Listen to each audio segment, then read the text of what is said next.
18 தர்பார் வந்துட்டாயா. வணக்கம் மக்களே, இது நியூஸ் 18 தர்பார். நான் உங்க ஏழு. அரசியல் ஒவ்வொரு நாளும் ஒவ்வொரு விதமான விஷயத்தை மக்களுக்கு கொடுத்துக்கிட்டே இருக்கணும்னு நினைக்கும். அரசியல் இருந்து ஏதாவது நமக்கு என்டர்டைன்மெண்டா கிடைக்குமான்னு மக்களை எதிர்பார்த்துக்கிட்டே இருக்கிறாங்க. அந்த வகையில் இன்னைக்கு நாம என்னென்ன விஷயங்கள் எல்லாம் வச்சு உங்களுக்காக கொடுக்க போறோம், வாங்க உள்ள போய் பார்த்து தெரிஞ்சுக்கிறோம். நேரா சமசீனுமாக்குள்ள போறோம்.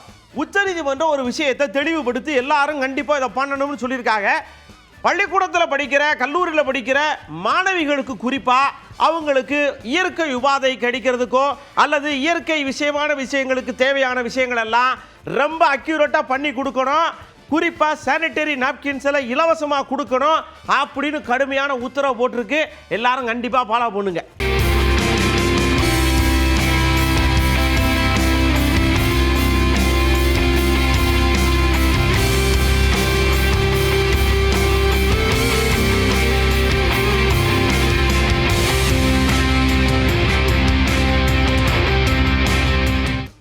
கீழே விழுந்தோம்னா சடக்குன்னு எப்போ ஆம்புலன்ஸுக்கு ஃபோன் பண்ணுப்பானோன்னா 108 போட்டோன்னா சரண் வந்துடும், இல்லைன்னா பிரைவேட் ஆம்புலன்ஸ் கூட வந்துடும். ஆனால் உத்தரப்பிரதேசத்தில் இந்த ஃபெசிலிட்டி இன்னும் வரலை நினைக்கும் போது ஆச்சரியமாக இல்லை இருக்குது. ஒரு அம்மா கீழே விழுந்துட்டாங்க. அவங்க பையன் என்ன பண்ணியிருக்காங்க, சடக்குன்னு அங்கே இருக்கிற தூய்மை பணியாளர் வண்டி இருக்கலாம், அந்த வண்டியில் தூக்கி போட்டு கொண்டு போயிருக்கா. அப்படி கிட்டத்தட்ட ஒரு 7-8 கிலோமீட்டரு. என்ன உலகையா இது அப்படின்னு கேட்குற மாதிரி இருக்குது.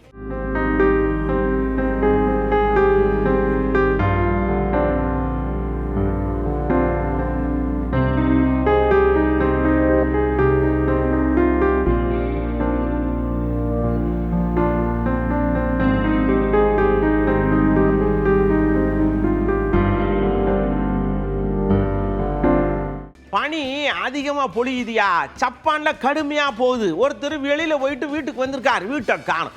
என்னடா இது காணும், இங்கே தானடா இருந்தது, ஆதார் அட்டை முதற்கொண்டு வாங்கி வச்சிருக்கேனே அப்படிங்கிற மாதிரி பனியை விளக்கிட்டு பார்த்தா பனி ஊற வீட்டை மூடி மொதன்னு இருந்திருக்கு. எப்படி பனி பெய்யுதுன்னு பார்த்துக்கோங்க. நல்ல வேளை அவர் வீட்டை விட்டு வெளியில் போனார். உள்ளே இருந்திருந்தா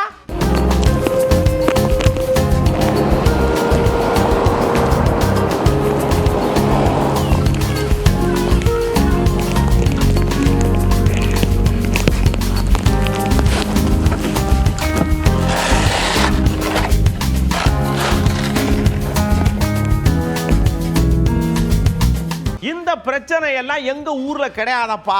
நாங்க புதுசா ஒரு சட்டையை ரெடி பண்ணியிருக்கோம். அது தண்ணி உள்ள வராது. போட்டீங்கன்னா அப்படியே பப்பரப்பான்னு மிதந்துட்டு கிடப்பிய, ஜாலியா இருக்கும். பனினாலும் சரி தண்ணினாலும் சரி நாங்க ரெவல்ல இருக்கு வேற அப்படின்னு சீனாக்காரன் கண்டுபிடிச்சிருக்காங்க. இவங்க அதை போட்டு விளையாண்டுக்கிட்டு இருக்காங்க.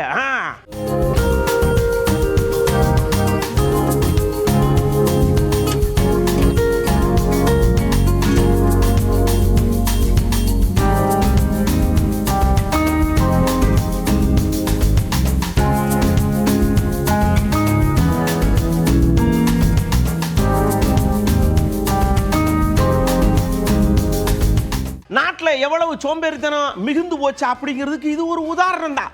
முந்தையெல்லாம் முட்டையை எடுத்து உடைச்சு வெங்காயம் போட்டு பச்சை மிளகா விட்டு கட கட கட கடன்னு அடிச்சு ஆம்லேட் போடுவோம். இப்போ மிஷினில் முட்டையை வச்சா அது போச்சுக்குன்னா ஆம்லேட்டாக கொண்டு வந்து கொடுக்கு. இது நல்ல வேலை, திங்கிறதையும் ஊட்டி விடலன்னு சொல்லாமல் அப்படிதான் போச்சு. போங்க.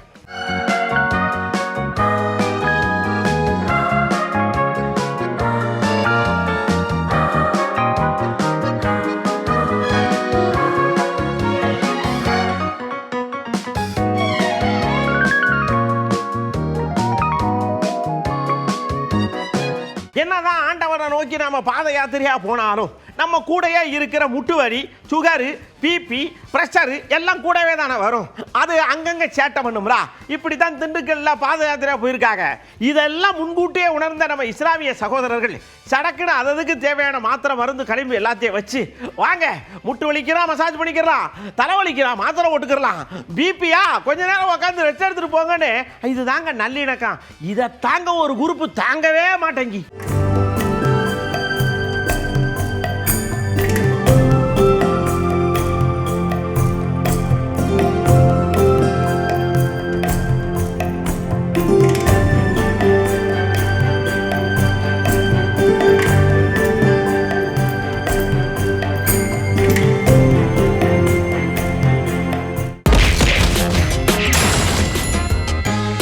கவுண்டருக்குள்ள போறோம். வானதி அக்கா, இந்த எலெக்ஷன்ல எப்படியாவது திமுகவை வீட்டுக்கு அனுப்பிடும்டா முருகா, எங்களுக்கு வேலை கொண்டு காப்பாத்து அப்படிங்கிற மாதிரி வேண்டுதலுக்கு நடைபயணமா வருவாங்க இருக்கு. அதே தான் எதிர்பார்த்து நம்ம கிட்டையும் சொல்லியிருக்காங்க. பழனி முருகனுடைய அருளால் தமிழகம் என்றுமே தெய்வீக பூமியாக, ஆன்மீக பூமியாக இருக்க வேண்டும். அப்படி இருக்க வேண்டும் என்றால் ஊழல் மிக்க மக்களுக்கு எதிரான ஆட்சி அகற்றப்பட வேண்டும். எப்படி பிரதமர் நரேந்திர மோடி அவர்கள் இந்தியாவினுடைய பெருமையை, இந்தியாவினுடைய பலத்தை உலகம் முழுக்க எடுத்து செல்கிறாரோ, அதுபோல தமிழகம் தன்னுடைய ஆன்மீக சக்தியோடு இணைந்து ஒரு வளர்ச்சி பாதையில் செல்வதற்கு இந்த வருகின்ற தேர்தலில் தேசிய ஜனநாயக கூட்டணி வெற்றி பெற வேண்டும் என்கின்ற கோரிக்கையோடு நாங்கள் இன்று செல்கிறோம். அப்படியே முருகண்ணாச்சி அவர் உங்களுக்கு ஏதாவது ஒன்று சொன்னணும்ல. இங்க பாருங்க, கிழக்க வேணா சூரியன் உதிக்கலாம், ராத்திரியான மேற்க மறைஞ்சு தானே ஆகணும். அப்படி மறையும் போது நமக்கு ஒரு வழி வரும்ல, லாந்தர் விளக்காவது தூக்கிட்டு வந்துருவோம்ல. அவர் ஏதோ ஒரு கணக்கு போட்டு என்னமோ சொல்றாரு. யாருக்கும் புரியுதோ புரியலையோ தெரியல போங்க. தென் மாநிலங்களில் முதல் முறையாக திருவனந்தபுரம் மாநகராட்சியை கைப்பற்றியிருக்கிறோம். அடுத்த மாநகராட்சி சென்னை மாநகராட்சி. நாம் சென்னையில் இருந்து கொண்டிருக்கிறோம். சென்னையை கைப்பற்ற வேண்டியது நம்மளுடைய பொறுப்பு, நம்மளுடைய கடமை. சகோதரர்களே, திமுகவுக்கு நேரம் முடிந்து விட்டது, நேரம் நெருங்கி விட்டது. பாருங்கள், சூரியனும் மறைந்துட்டு இருக்கிறாங்க. நம்ம அக்காவும் சொன்னாங்க, நம்ம தலைவரும் சொல்கிறாங்க. இன்னும் அதிகமான நாட்கள் கைவிட்டு என்னென்னா, அதிகமாக 2 மாதங்கள் கூட இல்லை அவங்க வீட்டுக்கு போக தயாராகி விட்டார்கள். அவங்களுக்கே தெரியும், அவங்களுக்கு நம்பிக்கை இல்லை. என்றைக்கு தேசிய ஜனநாயக கூட்டணி வலிமையான கூட்டணியாக ஆகி மதுராந்தகத்தில் ஒரு மிகப்பெரிய அலையை மக்கள் பார்த்தார்களோ, அன்றைக்கே திமுகவுக்கு காய்ச்சல் வந்து படுத்துக்கிட்டாங்க. ஒவ்வொருத்தராக போகிறாங்க. அவங்க சொல்லுவாங்க, அங்கே போய் கனிமொழி அக்கா நேற்று ராகுல் காந்தி கிட்ட சரணடைஞ்சிருக்கிறாங்க. அப்படியே நயினார் ஐயா ஒரு கேள்வி கேட்காரு. நீங்க பழைய ஓய்வூதிய திட்டத்தை ஜூன் மாசம் கொண்டு வரும் சொல்லுதிய, மே மாசம் நாங்க உங்களை வீட்டுக்கு பேக்கப் பண்ணிடுவோம், எடப்பாடி அண்ணாச்சி அங்க வந்துருவாரு, அவரெல்லாம் இதை சொல்லணும், நீங்க எப்படி இப்படி சொல்ல முடியுது அப்படின்னு கேட்காரு. கான்பிடென்ட். பழைய ஓய்வூதிய திட்டத்தை தேர்தல் அறிக்கையிலே சொன்னார்கள். ஆனால் இன்று போராடிய பிறகு சொல்கிறார்கள் அடுத்த ஜூன் மாசம் தருவாங்க. இந்த ஜூன் மாசம் யார் ஆட்சியில் இருப்பா? ஆனால் எடப்பாடி முதலமைச்சர் ஆட்சியில் முதலமைச்சராக இருப்பார். ஆனால் நீங்கள் எப்படி தருவன்னு எப்படி சொல்ல முடியும்? சொன்னது நீங்கள் செஞ்சீர்களா? ஆசிரியர்கள் பூரா இன்னைக்கு எல்லாமே வேலையில்லாத இருக்கிறாங்க, குடும்பத்தோடு பட்டினியாக கிடக்கிறாங்க. தேர்தல் அறிக்கையில் சொன்னீர்களே, செஞ்சீங்களா? நீங்கள் இரும்பு கரம் கொண்டு அடக்குவோம் என்று சொன்னார்கள். எதை இரும்பு கரம் கொண்டு அடைக்கிறாங்க?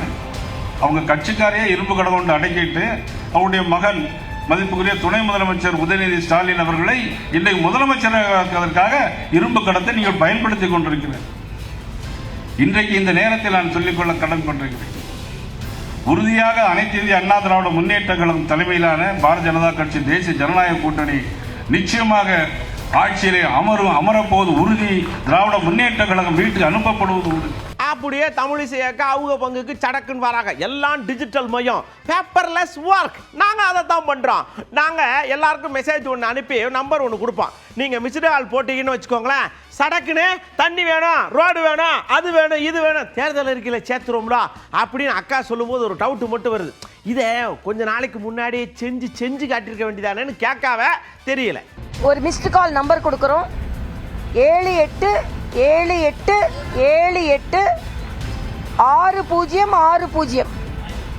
இதை மிஸ்டு கால் கொடுத்த உடனே ஒரு லிங்க் வரும். அந்த லிங்க் வழியாக நீங்கள் போனீங்கன்னா உங்களோட பேர், கோரிக்கை என்ன அப்படின்னு டைப் பண்ணி அனுப்பிச்சிங்கன்னா நேராக எங்களோட வெப்சைட்டுக்கு வந்துடும். ஆக மக்களை இதயத்தோடு இதயமாக மக்களை சந்திக்கிறோம், இணையத்தோடு இணையமாகவும் மக்களை சந்திக்கிறோம். அதனால ஃபேஸ் டு ஃபேஸ் சந்திக்கிறோம், ஃபேஸ்புக் மூலமாகவும் சந்திக்கிறோம். அதனால ஒரு ஹைடெக்காகவும் சந்திக்கிறோம், அதே நேரத்தில் மக்களுக்கான இயல்பாகவும் சந்திக்கிறோம். அதனால இந்த தேர்தல் அறிக்கை பத்திரிகை சகோதரர்களையும் வேண்டுகோள் விடுக்கிறோம். உங்களை சார்ந்தவர்கள், உங்களுக்கு தெரிந்தவர்கள், நீங்கள் சந்திக்கும் பல துறையினர் ஏதாவது கோரிக்கை இருந்தால் அதை எங்களிடம் அவர்கள் மூலமாக கொடுக்க சொன்னீர்கள் என்றால், ஏனென்றால் நாங்கள் மரியாதைக்குரிய பாரத பிரதமர் அவர்கள் தலைமையில் நல்லாட்சி கொடுத்து கொண்டிருப்பதைப் போல எந்தெந்த வகையில் ஒரு விஷன் டாக்குமெண்ட், தமிழ்நாடு இப்படி தான் இருக்கணும் அப்படின்ற ஒரு பிரம்மாண்டமான ஒரு தேர்தல் அறிக்கையாக இருக்குன்றது எனக்கு கருத்து. இதுக்கு பதில் கொடுக்கறதுக்கு கனிமொழி அக்கா வராங்க. நீங்கள் பேப்பர்லெஸ் ஒர்க் பண்ணுங்க, இல்லைன்னா டிஜிட்டலில் பண்ணுங்க, என்ன வேணாலும் பண்ணுங்க. ஆனால் களத்தில் இருக்கக்கூடிய ஆட்கள் நாங்கள்லாம், எங்களுக்கு தெரியும் எங்கள் மக்களுக்கு என்ன கொடுக்கணும், என்ன செய்யக்கூடாது, என்ன வேணும்னு. பேசாமல் இருங்கக்கா. செல்போனில் செல்ஃபி எடுத்தோமா, ஃப்ளைட்டில் போகும்போது அப்படியே போட்டோமா போமான்னு இருப்போம்காக.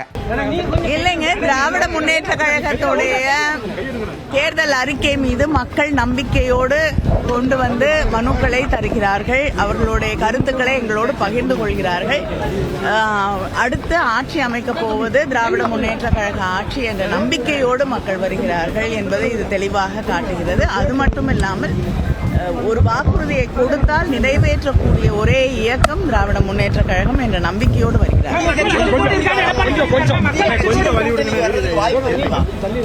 நிச்சயமா புதிய கட்சிகள் வருவதற்கு வாய்ப்பு இருக்கு.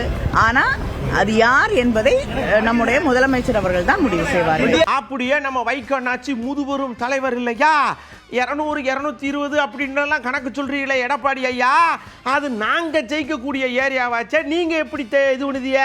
ஒருவேளை எங்களுடைய இதைத்தான் நீங்க சொல்லுதீங்களோ, கொஞ்சம் விளக்கமா சொல்லுங்க அப்படின்னு எடப்பாடி ஐயாவை நோக்கி கேள்வியை டப்புன்னு வீசி எறிதார். இந்தியா கூட்டணி மகத்தான வெற்றி.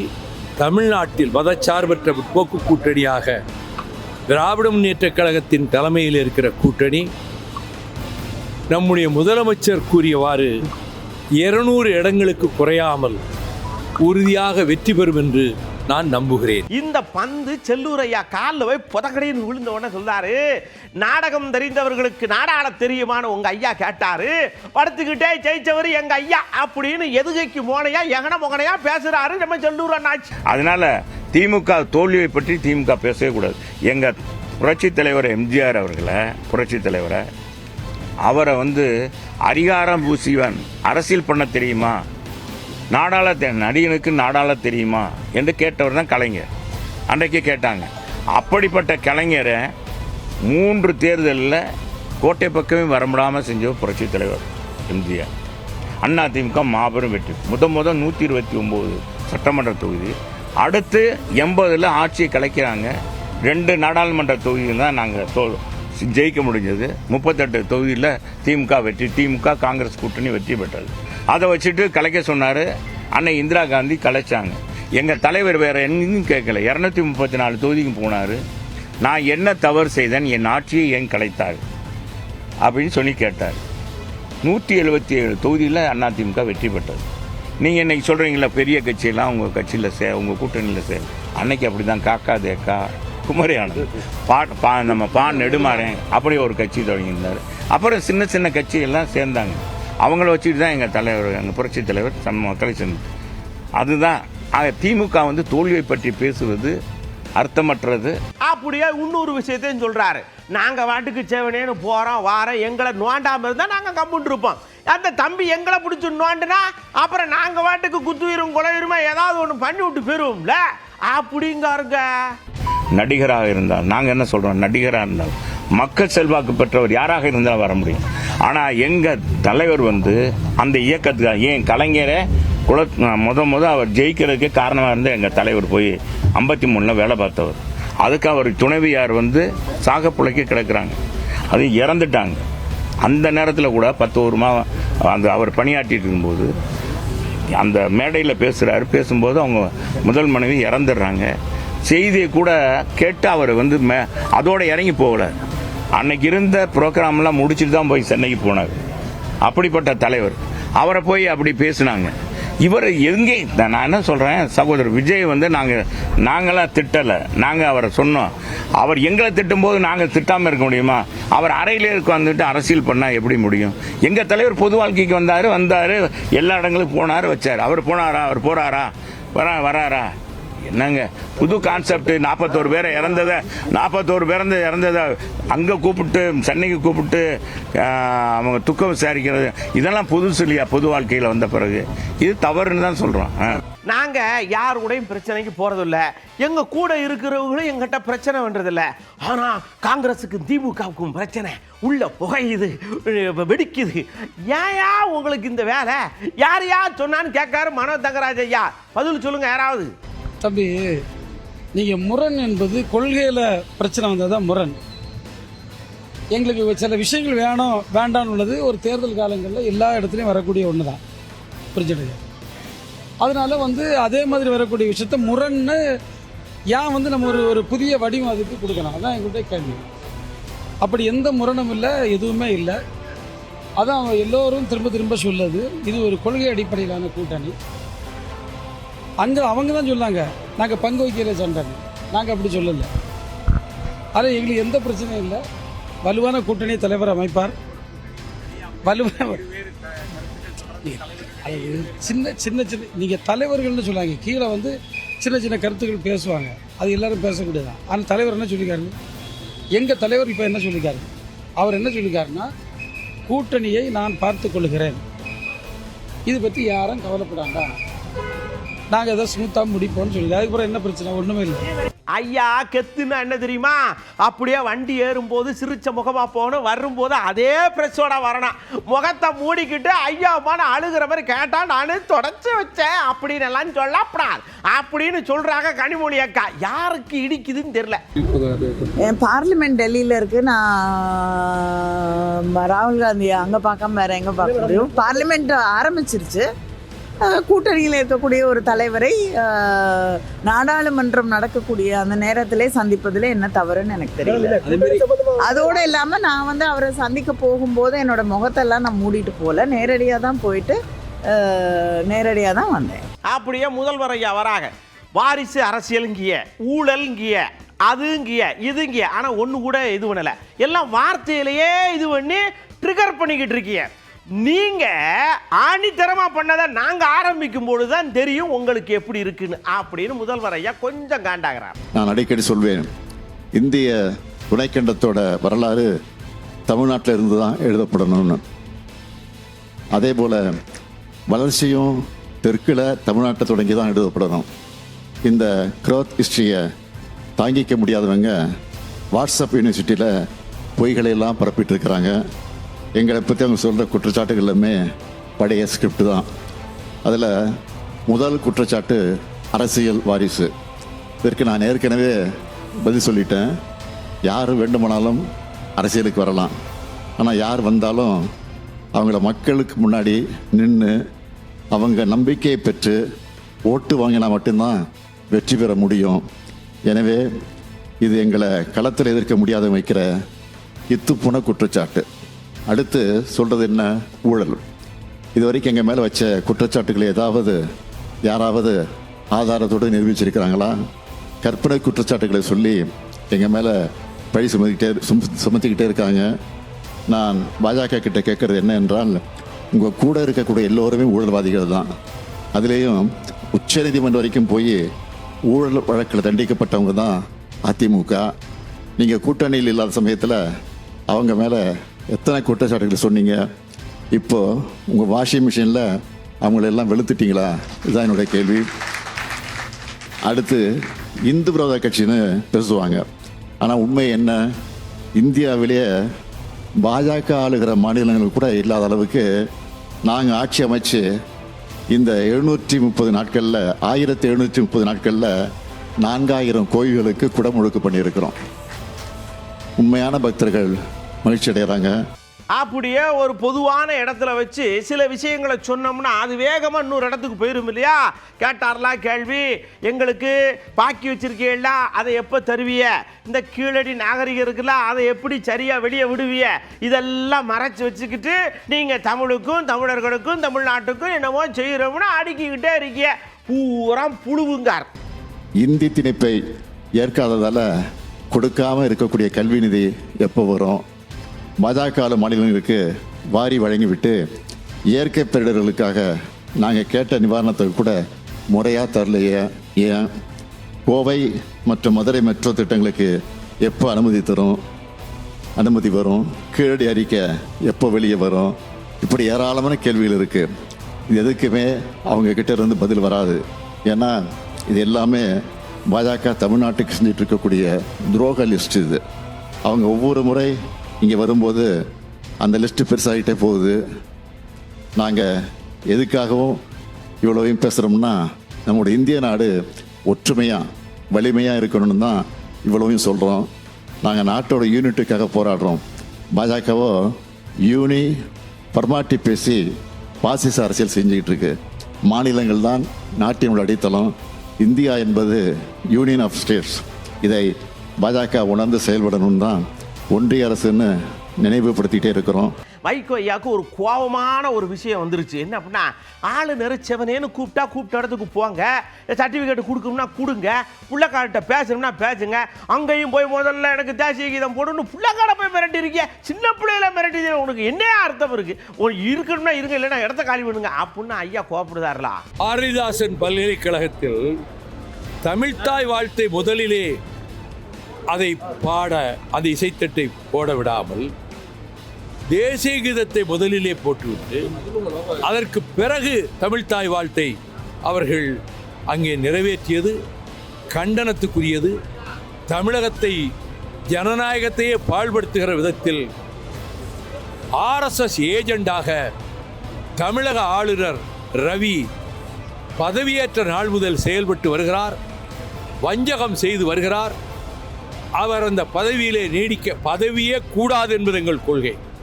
கவர்னர் பதவியே அகற்றப்பட வேண்டும், அது ஒழிக்கப்பட வேண்டும் என்று கருதுகிறவன் நான்.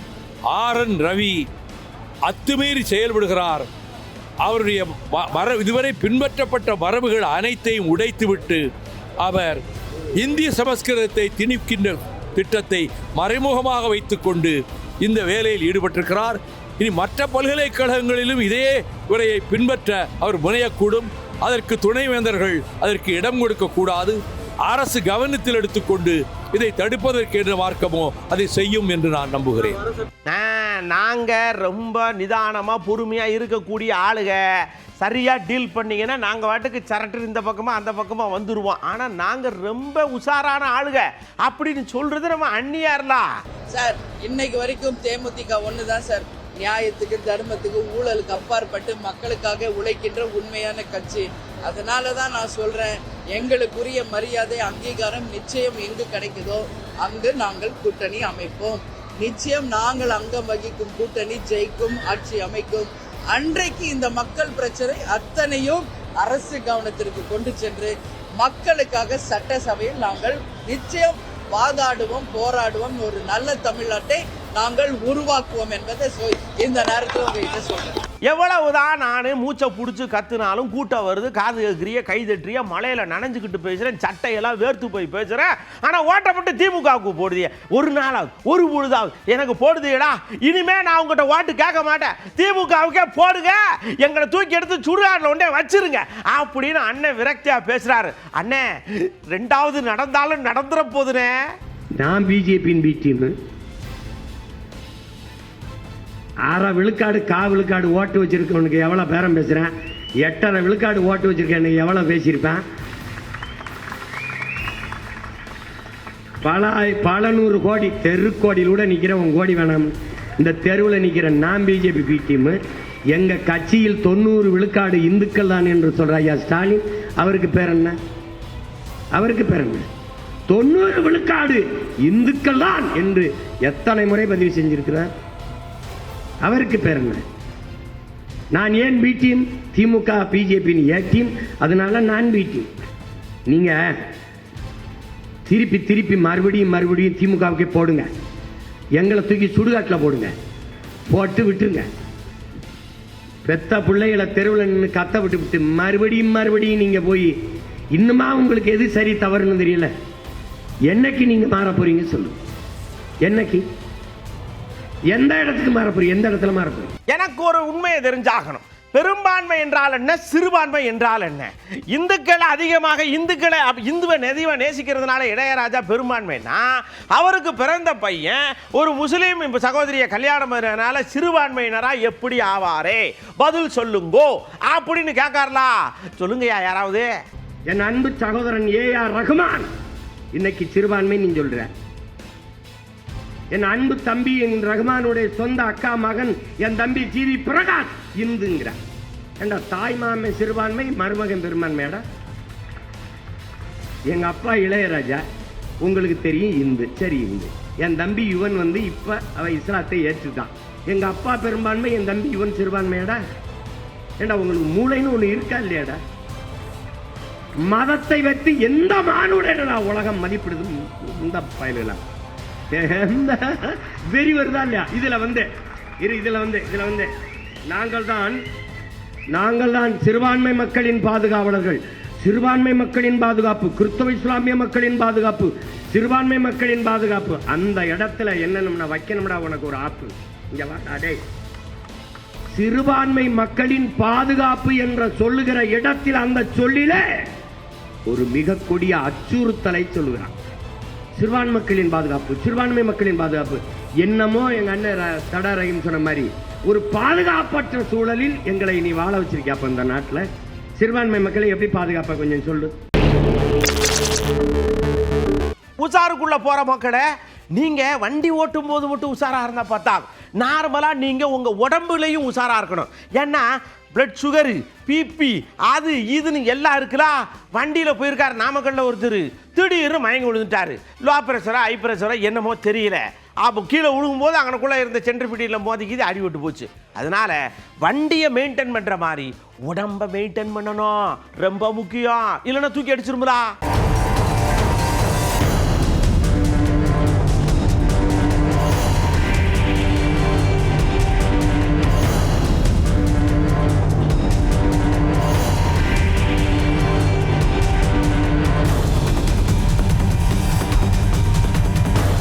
இந்த நாய்களுக்கு ஒரு சில வண்டிகள் மேல என்ன தீராத காண்டுன்னு தெரியல.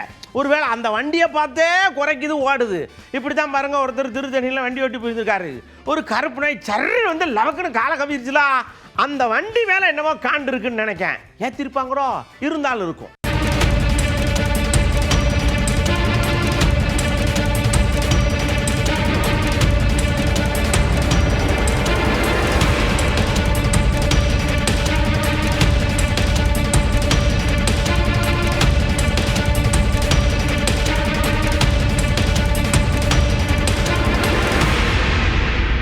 அதாவதுங்க, கடும் குளிர் மழை வெயில் எல்லாத்துலேயும் பாடுபட்டு பாலை கொண்டு வந்து சேர்க்காம, இந்த மழை பெஞ்சாலும் வெயில் அடித்தாலும் வந்துடலாம், குளிரில் விட விட விடன்னு வர முடியாதுல்ல. அந்த கஷ்டத்துலேயும் பாலை கொண்டு வந்து ட்ரேல வச்சு கடையில் முன்னாடி வச்சா கடைக்காரர் வரும்போது பாலை காணும். என்னன்னு பார்த்தா 2 பேர் பாலை தூக்கிட்டு போயிருக்கான். இந்த குளிர்லையே இவனுக்கு ஆட்டை போகிறது ஒரு ஹாப்பியாக இருக்குது. இப்போது பாலை நாம் எப்படி பந்தோஸ்தாக வச்சுக்கிறது? நீங்களே யோசிச்சு ஒரு முடிவுக்கு வாங்க.